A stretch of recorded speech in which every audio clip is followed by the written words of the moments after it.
Hello, everyone. I am Miss Casey. Do you like to cook? A recipe helps us cook. It tells us how to make food.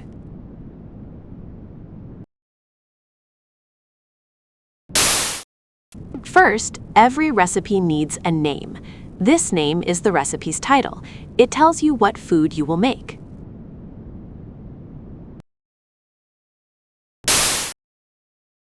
Next, we need a list of ingredients. These are all the things you need to cook. How much of each thing? The recipe tells you.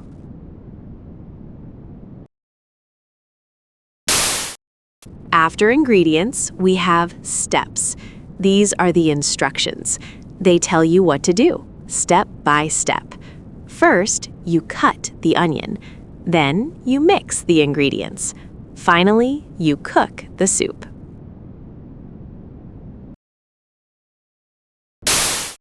We did it!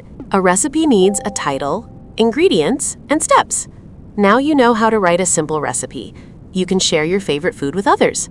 Time to make some delicious food.